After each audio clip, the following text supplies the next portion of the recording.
Assalamualaikum students. Today we are going to start our first chapter, that is matter. Okay, so the first question which comes or arises in our mind is what is matter? Okay, so anything that has mass and occupies space called matter. For example, everything you see around us is a matter because everything has mass and occupies almost some spaces, so they are considered as matter. For example, a table, chair, books, bags, trees, we ourselves, rocks, and all these are having masses and occupy spaces. They are called as matter. Okay. There is a comparison table between solid, liquid, and gases on the basis of the some properties. Okay, so have a quick look on it. Okay, means in solid, what is shape? What shape tells in case of solid, liquid, and gases. See, solid has a definite shape. Liquid does not have a definite shape. They take the shape of container. Okay, in which the liquid is poured. It takes the shape of that container. Like if it is poured in a jug, it takes the shape of jug. If it is poured in a glass, then it takes the shape of the glass. And in case of gases do not have a definite shape. Okay, as the arrangement is very fixed, okay, very tightly packed, so volume of solid is definite. Okay, and also liquid have also a definite volume, but in case of gases they do not have a definite volume. Okay, and they occupy the entire space available to them. Density in case of solid are the densest due to the arrangement, closely packed arrangement in case of solid, and the arrangement of particles in case of liquid is quite not close as compared, not very much closely as in case of solids, so they are less dense, and in case of gas, particles are far apart, so they are least dense. And the fluidity, solid cannot flow, liquids can flow, but in downwards. Okay, from up to down, and gases can flow in any direction. Okay, these are the properties of solid, liquid, and gases. Okay, solids are very rigid, liquids are less rigid, and gases are not rigid. We cannot compress solid. Liquid can be negligibly compressed. It is almost incompressible. Okay, liquid is also we cannot hold the liquid. Okay, and gases are highly compressed. Okay, we can you see cylinders. In cylinders, when we shake it, we see some sound. Okay, so liquid is compressed and is converted into gases can be compressed and can be converted into liquid state by changing its pressure on applying high pressures. Okay, so liquid gases are highly compressible. Okay, students. So now comes to kinetic theory of matter, or kinetic molecular theory of matter. And this theory tells why matter exists in different states, why it behaves so differently in different states. The kinetic molecular theory of matter provides explanation to various questions. Okay, such type of questions can be answered by using this molecular theory. Okay, students. So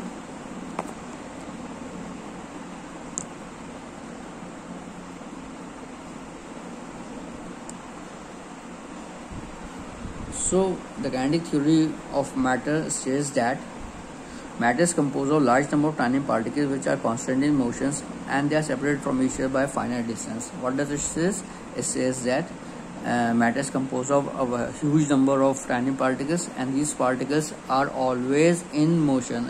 Okay, and these particles, there is a certain distance, finite distance between one particle to another particle. Is it clear? And these small particles are called as atoms and molecules. Okay, so what is atom? An atom is defined as the smallest unit of matter that can take part in chemical reactions. Okay, so the smallest particle of your smallest unit of matter is called matter. Is called atom, and this atom takes part in chemical reactions. Okay, matter can exist individually, independently, and it may not exist independently also. So what about molecules? Molecules are the smallest unit of matter capable of independent existence. Okay, molecules are the ability to exist independent. Okay, is it clear? Now this okay, first comes to these postulates of kinetic molecular theory. Okay, what are the assumptions of kinetic molecular theory? First one is matter is composed of a very large number of tiny particles. Okay, these particles may be atoms. Okay, or these particles may be molecules of any given type. Matters are identical in all respects and exhibit all its properties. Okay, we cannot see it with our naked eyes. Okay, because the sizes are very small, they are microscopic. And another important postulate is between the particles there is some spaces called as interparticle spaces. Okay, and there is a attraction of force of attraction exists between the particles called as interparticle force of attraction or interparticle force. So as solid has the maximum interparticle force and gases have the least interparticle force. Okay, and interparticle spaces, as solid are rigid, so interparticle spaces are very less, so they are least in case of solids, and maximum, the spaces are maximum in case of gases. Okay, particles of matter are always in motion and possess some kinetic energy. Okay, so these are three postulates. The fourth one is, as the particles are moving randomly, so they keep on colliding. Okay, they keep on colliding, hitting of particles takes place, and this is called as interparticle collision. Okay, the collision between the particles is called as interparticle collision. These collision results in the exchange of energy between the colliding particles. However, there is no overall loss or gain of energy during the collision. That is, these are elastic collision.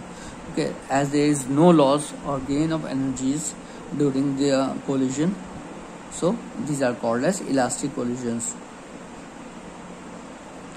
The number of collisions the particle make with the wall of their container and the force with which they are collide decides the value of magnitude of pressure exerted by the matter.